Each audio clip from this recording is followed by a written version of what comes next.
বাংলাদেশের ক্রিকেটারদের চাকর বাকরি মনে করে বাংলাদেশ ক্রিকেট বোর্ড। বিসিবি নিজেদের ভাবে মালিক, ক্রিকেটারদের মনে করে চাকর। নিজেরা প্রভু, ক্রিকেটাররা ভৃত্য। নিজেরা মনিব, ক্রিকেটাররা দাস। নিজেরা মহাজন, ক্রিকেটাররা হরিজন। বাংলাদেশ ক্রিকেট বোর্ডের পরিচালক এম নাজমুল ইসলাম আজকে মিডিয়া কনফারেন্সে যেই কথাগুলো বলেছেন, তারপরে আর এটা নিয়ে বিন্দুমাত্র সংশয় থাকার কথা নয়। নটটোমানের যারা ফলোয়ার তারা জানেন যে আমি একটা সংবাদ নিয়ে সেটা বিশ্লেষণ করি, আপনাদের সঙ্গে আলোচনা করি, আমার মতামত দেই এবং আপনাদের মতামতটাও জানতে চাই। যেই কারণে আমাদের বেশিরভাগ ভিডিওর হেডলাইন, থাম্বনেল, ট্যাগলাইনে আপনি দেখবেন যে কোয়েশ্চেন মার্ক থাকে, কিন্তু এইখানে আমি কোয়েশ্চেন মার্ক রাখার কোনো রকম কোনো সুযোগই দেখতে পাচ্ছি না। উনি যেই কথাগুলো বলেছেন এম নাজমুল ইসলাম, তারপরে তো এটা স্পষ্টই হয়ে যায় যে ক্রিকেটারের তারা কোন চোখে দেখেন, নিজেদেরকেই বা তারা কি ভাবেন। সম্পর্কের জায়গাটা সেই মালিক চাকর, প্রভু ভৃত্য, মনিব দাস, মহাজন হরিজনের পর্যায়ে আসলে চলে গিয়েছে। চলে কি যায়নি? আমি যে 8টা পয়েন্ট বলছিলাম সে 8টা পয়েন্ট আমি বলছি এবং তারপরে তার নিজের কথা ধরেই আমার একটা প্রশ্নের জায়গা রয়েছে।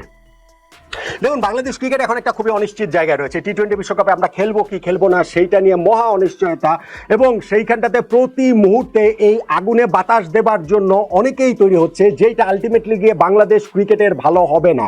এই যে ভদ্রলোকের নাজমুল ইসলাম, যিনি তামিম ইকবালকে ভারতীয় দালাল হিসেবে নিজের ফেসবুক স্ট্যাটাসে উল্লেখ করেছিলেন, তাকে যে মাঠে নামিয়ে দেওয়া হয়েছে এটা আমি প্রথম দিন থেকে বলছি। এই ভদ্রলোককে মিডিয়ার সঙ্গে কথা বলতে তো আমরা এই বোর্ড আসার পরেও দেখি নাই, কোনোদিনই দেখি নাই। এখন তিনি প্রতিদিন মিডিয়াতে আসছেন, প্রতিদিন কথাবার্তা বলছেন, মিডিয়া কনফারেন্স করছেন, ইন্টারভিউ দিচ্ছেন, কেননা যেই মতবাদটা তিনি এবং তারা বিশ্বাস করেন সেইটা জনমানসে ছড়িয়ে দেওয়ার একটা মিশন নিয়ে তাকে মাঠে নামানো হয়েছে। আজকে ক্রিকেটারদের সম্পর্কে যেই কথাগুলো এম নাজমুল ইসলাম বলেছেন সেটা চূড়ান্ত রকমের অসম্মানজনক। এইটা একজন ক্রিকেট বোর্ড, তার অধীনস্থ ক্রিকেটার অভিভাবক সংস্থা হিসাবে সন্তানতুল্য ক্রিকেটারদের নিয়ে এমন বলতে পারে না, কোনোভাবেই বলতে পারে না। আমি 8টা পয়েন্ট বলছিলাম, সেই পয়েন্টগুলো আপনি আমার সঙ্গে মিলিয়ে দেখেন, তারপরে বিবেচনাটা আপনার কাছে। ধরেন, নাম্বার 1 পয়েন্ট, বাংলাদেশ যদি টি-20 বিশ্বকাপ খেলতে না যায় তাহলে ক্রিকেটারদের কি ক্ষতি হবে? এম নাজমুল ইসলাম তিনি অ্যান্সার দিচ্ছেন, বাংলাদেশ ক্রিকেট বোর্ডের কোনো ক্ষতি হবে না, ক্ষতি হবে ক্রিকেটারদের। কেন ক্রিকেটারদের ক্ষতি হবে? কারণ ক্রিকেট খেলে ক্রিকেটাররা ম্যাচ ফি পায় এবং ম্যান অফ দ্য ম্যাচটা চলে সেইখান থেকে একটা পুরস্কার পায়, ফলে সেই জায়গাটাতে তাদের ক্ষতি হবে, কিন্তু ক্রিকেট বোর্ডের কোনো ক্ষতি হবে না। ক্রিকেটারদের প্রতি দৃষ্টিভঙ্গিটা বোঝা যাচ্ছে যে ক্রিকেট বোর্ডের এখানে ক্ষতি হবে না, তো ক্রিকেটারদের ক্ষতি হচ্ছে, তারা এই জায়গাটাতে পাত্তাই দিচ্ছেন। আচ্ছা, পাত্তাই দিচ্ছেন না, আমি কিভাবে এই সিদ্ধান্তে চলে আসি। ধরেন এই জায়গাটাতে তিনি বলছেন, নাম্বার 2 বলছেন যে এই প্রশ্ন হয়েছে আমাদের দল যদি ফাইনালি ওয়ার্ল্ড কাপে না খেলে তাহলে ক্রিকেটারদের তো একটা আর্থিক ক্ষতি তো হবে। উনি যেই কথাগুলো বলছেন সেইটা ধরে তো হবে, ক্রিকেটেও ক্ষতির কথা বাদ দেন, সে আর্থিক ক্ষতির জায়গাটা থেকে কোনো ক্ষতিপূরণ দেওয়ার সুযোগ রয়েছে কি না, চিন্তা ভাবনা আছে কিনা ক্রিকেটারদের লস হচ্ছে সেটা বিবেচনায় রেখে। এম নাজমুল ইসলামের উত্তরটা শোনেন। কেন? ওরা গিয়ে যদি কিছুই করতে না পারে তাহলে ওদের পিছে আমরা যে এত কোটি কোটি টাকা খরচ করছি, আমরা কি ওদের কাছ থেকে টাকা ফেরত চাচ্ছি নাকি? চাচ্ছি? এই প্রশ্নের উত্তর দেন। পাল্টা তিনি প্রশ্ন ছুটছেন যে ক্রিকেটারদের ক্ষতিপূরণ কি কারণে দেওয়া হবে? তারা যে ক্রিকেটারদের পেছনে কোটি কোটি টাকা খরচ করছে এবং সেই ক্রিকেটাররা যে ওদের কাছ থেকে যে টাকা ফেরত চাচ্ছেন না কখনো, এবং এইটারও ইলাবোরেশন পরবর্তীতে রয়েছে, তিনি নিজে এইটা নিয়ে এসেছেন, এইটা তিনি বলেছেন। এইটা একমাত্র সেই প্রভুবৃত্তের সম্পর্ক ছাড়া আপনি কি এইভাবে বলতে পারেন ক্রিকেটারদের নিয়ে, ক্রিকেটের সবচেয়ে বড় যারা স্টেক হোল্ডার তাদেরকে নিয়ে ক্রিকেট বোর্ড এইভাবে স্ট্যান্ড নিতে পারে? আমাকে বলেন তো দেখি। ধরেন নাম্বার 3, তিনি যেই কথাটা বলছেন যে এইখানটাতে আলোচনার মধ্যে আমি একেবারে লিখে নিয়ে এসেছি, যেই কারণে ট্রান্সক্রিপ্টটা যদি কোনো জায়গাতে এদিক ওদিকে ব্যত্যয় না ঘটে। ওই প্রশ্নটা আবারও এসেছে মাঝখানে অনেক আলোচনার পরে, যে যদি ক্রিকেটাররা বলে যে আমরা বিশ্বকাপ খেলতে পারছি না, আমাদের একটু ক্ষতিপূরণ দিলে ভালো হয়, তখন আপনাদের ব্যাখ্যা কি হবে? এম নাজমুল ইসলামের উত্তর, আমাদের কোনো ব্যাখ্যা নেই, কারণ হচ্ছে এই প্রশ্নের উত্তর প্রশ্নটাই তুলতে পারেন না। এই প্রশ্নটা নাকি আসলে তুলতেই পারে না। কেন প্রশ্নটা আসলে তুলতে পারে না? কেননা যারা আসলে চাকর, যারা আসলে ভৃত্য, তাদের আসলে প্রশ্ন তোলার কোনো রাইট থাকে না। তো আমাদের ক্রিকেটাররা এই প্রশ্নই তুলতে পারে না। নাম্বার 4, তাকে পাল্টা প্রশ্ন করা যে কেন প্রশ্ন তুলতে পারে না, তখন তিনি বলছেন যে তুলতে পারে না কারণ হচ্ছে যে আমরা ওদের পিছিয়ে এত খরচ করছি, বিভিন্ন জায়গায় গিয়ে ওরা তো কিছুই করতে পারছে না। আজ পর্যন্ত আমরা একটা বৈশ্বিক অ্যাওয়ার্ডও কি আনতে পেরেছি, জিততে পেরেছি? কেন একটা জায়গায় আমরা কতটুকু কি করতে পেরেছি? আমরা তাহলে প্রত্যেকবারই তো বলতে পারি যে তোমরা গিয়ে খেলে পারোনি, তোমাদের পিছনে যা খরচ করছি এবার এটা তোমাদের কাছ থেকে আমরা নিতে থাকি, আমাদেরকে সেটা ফেরত দাও। সিরিয়াসলি সিরিয়াসলি এই কথা বাংলাদেশ ক্রিকেট বোর্ডের একজন পরিচালক বলছেন যে আমাদের ক্রিকেটাররা কোথাও যেয়ে কিছু করতে পারেনি, কোনো বৈশ্বিক ইভেন্ট শিরোপা জিততে পারেনি, ফলে তাদের কাছ থেকে তারা ওই দাবিটা করবেন যে এই তোমরা টাকা ফেরত দাও, এবং দাবিটা যে করেননি এটা যে তারা কতটা মহান সেটা তারা বোঝাচ্ছেন, যে যেই কারণে ক্রিকেটাররা নাকি এবার ওই প্রশ্নই তুলতে পারবে না যে আমরা না গেলে যে আমাদের ক্ষতিপূরণ হয় সেই ক্ষতিপূরণের টাকাটা দেওয়ার জন্য। এবং আপনি দেখেন নাম্বার 5 যারা বলছেন যে এটা তো ক্রিকেট বোর্ড, এইটা কিভাবে বলে, একটা দেশে ক্রিকেট বোর্ড কিভাবে বলে যখন হচ্ছে কি বৈশ্বিক ইভেন্ট কয়টা দেশ জিতেছে। আপনি ক্রিকেটের কথা বাদ দেন, কোন খেলায় কয়টা দেশ এরকম বৈশ্বিক ইভেন্ট জিতেছে? হ্যাঁ, আমাদের ক্রিকেট টিম আমাদের প্রত্যাশার সঙ্গে সমানুপাতিক না, আমরা হচ্ছে কি সেই বড় আসরের শিরোপা জিততে পারিনি, সবই ঠিক আছে, কিন্তু তার মানে একজন ক্রিকেট বোর্ড এই ক্রিকেটারদের প্রতি দৃষ্টিভঙ্গি এইরকম থাকবে। এবং সেই জায়গাটাতে উনি বলছেন যে যখন তাকে এই কথাটা আবার মনে করে দিয়েছে, আমি বলছি নাম্বার 5, উনি বলছেন যে আপনারা বলছেন কেন, আপনারা কেন বলছেন যে তাদের কম্পেনসেট করার বিষয়টা আসবে, ক্ষতিপূরণের বিষয়টা কেন আসবে? এটা হচ্ছে কি তার প্রশ্নের জায়গা, কারণ ওই একজন মালিক তার চাকরকে ক্ষতিপূরণ দেওয়ার কথা ভাবতে পারেন না। এইটা হচ্ছে গিয়ে মেন্টালিটি, এইটা হচ্ছে গিয়ে মানসিকতা।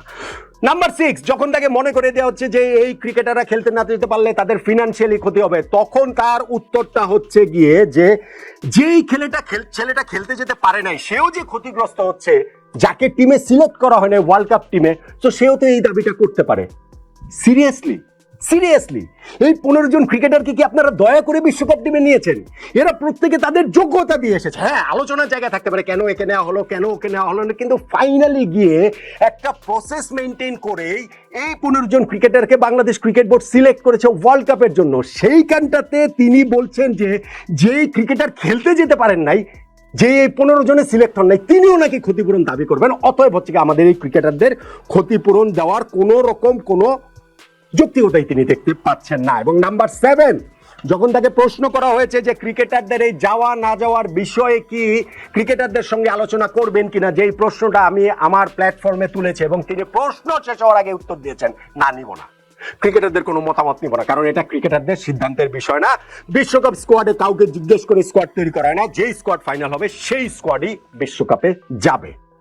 ক্রিকেটারদের মতামত দিবেন না, ক্রিকেটারদের আপনি এইভাবে অসম্মান করবেন। হ্যাঁ, আপনি মতামত নাই নিতে পারেন, আপনি তো এতদিন পর্যন্ত নেন নাই, কিন্তু আপনার বলাটা এরকম থাকবে, এবং এই বলাটা থাকে যখন নিজেদেরকে মালিক ভাবেন, নিজেদেরকে প্রভু ভাবেন, নিজেদেরকে মনিব ভাবেন, এবং ক্রিকেটারদের ওইরকম ভৃত্য ভাবেন, চাকর ভাবেন, দাস ভাবেন, তখনই আসলে এরকম মনোভাবের জায়গাটা থাকবে। এবং number 8, last but not the least, আমি কয়টা 8টার কথা বলেছিলাম, মানে 8-9টার কথা, এবং সেইখানটাতে তাকে ওই যে পারফরমেন্স বেসড আমাদের ক্রিকেটারদের টাকা পয়সা দেওয়ার চিন্তা ভাবনা রয়েছে কিনা, এবং সেইখানটাতে তিনি বলছেন যে এইটা থাকতে পারে, এইটা ভবিষ্যতে হতে পারে, যে যেরকম পারফর্ম করবে সেই রকম ভাবেই আসলে ক্রিকেটারদের বেতন দেওয়া হবে। ওইটা নিয়ে আলোচনার অনেক জায়গা রয়েছে, সেটা তো হতে পারে, কিন্তু তার কথার টোনটা দেখেন এম নাজমুল ইসলামের, তিনি বলছেন যে সবসময় আপনার কাছে ক্যারট থাকবে, আপনার পিছনে ইয়ার্ড থাকবে না, তাহলে তো আপনি ইয়ে করতে পারবেন না। তাহলে carrot and yard has to come parallelly, it has to come parallelly, এবং সেইখানটাতে ক্যারট এন্ড ইয়ার্ড এটা একটা এক্সপ্রেশন ইংরেজি, সেই এক্সপ্রেশনটা এটাকে ক্যারট এন্ড স্টিক দিয়েও বোঝায়। সামনে আপনার থাকবে ক্যারট, আপনার সামনে, আর পিছনে থাকবে হচ্ছে কি স্টিক, লাঠি থাকবে, অর্থাৎ সামনে আপনার প্রণোদনা থাকবে, পিছন থেকে আপনার লাঠির বাড়ি থাকবে।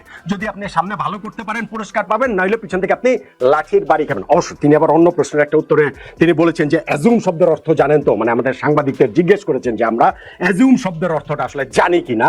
উনি অত্যন্ত শিক্ষিত মানুষ, উনি আমাদেরকে অ্যাজুম শব্দের অর্থটাও আসলে বুঝিয়ে দিচ্ছেন, এবং এই ক্যারট এন্ড ইয়ার্ডের মানেটা তো আমি আসলে এক্সপ্রেশনটা যে কি সেটাও তো আমি আপনাদেরকে বুঝিয়ে দিলাম। তাহলে এই যে আমি 8-9টা পয়েন্ট বললাম, আপনি আমাকে বলেন তো এটা শুনে আপনার কি মনে হচ্ছে না যে ক্রিকেট বোর্ড নিজেদেরকে কি মনে করে, ক্রিকেটারদের প্রতি তাদের দৃষ্টিভঙ্গি কি? এবং লাস্ট যেই জায়গাটা আমি বলছিলাম যে আমার একটা প্রশ্নের জায়গা রয়েছে, তার কথা ধরে তিনি বলছিলেন যে এখন ধরেন এই ক্রিকেট বোর্ডটাই যদি না থাকে তাহলে ক্রিকেটাররা কি থাকবে?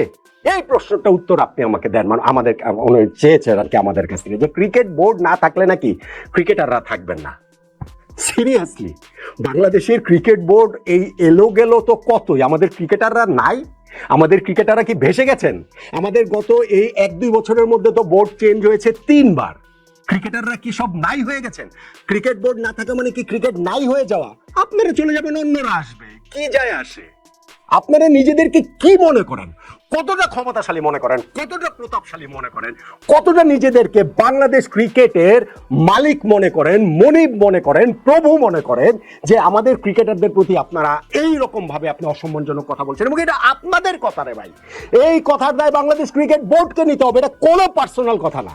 বাংলাদেশ ক্রিকেট বোর্ডের একজন পরিচালক যখন ক্রিকেটারদের প্রতি এরকম অসম্মানজনক কথা একের পর এক বলে যান, বিভিন্ন প্রসঙ্গে বলে যান, তখন এইটাকে কোনোভাবেই আর বিচ্ছিন্নভাবে বলার উপায় নেই। অবশ্যই এইটার দায় এখনকার পুরো ক্রিকেট বোর্ডের, অবশ্যই এইটার দায় আমিনুল ইসলাম বুলবুল ভাই নেতৃত্বাধীন ক্রিকেট বোর্ডের, অবশ্যই এইটার দায় এই ক্রিকেট বোর্ডে যে বুলবুল ভাই, ফারুক ভাই, পাইলট ভাই, রাজ, ফাইম ভাই, যারা ক্রিকেট সংশ্লিষ্ট আছেন এবং যারা ক্রিকেট সংশ্লিষ্ট নাই, বিভিন্ন জায়গা থেকে চলে এসেছেন, উড়ে এসে জুড়ে পড়েছেন, বসেছেন যে এই জাতীয় সময় মতো নিজেদের পারপাস সার্ভ করার জন্য, সবাই মিলে এই দায়টা বাংলাদেশ ক্রিকেট বোর্ডের।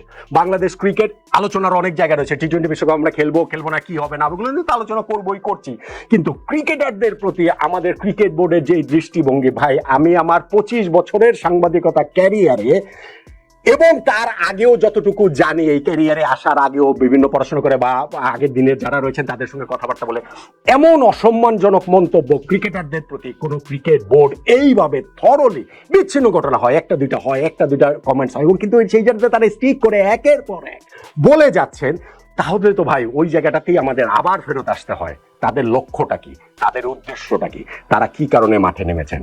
বাংলাদেশের একটা টি-20 বিশ্বকাপ খেলা না, বাংলাদেশ ক্রিকেট ধ্বংসের মিশন নিয়ে তারা মাঠে নেমেছেন।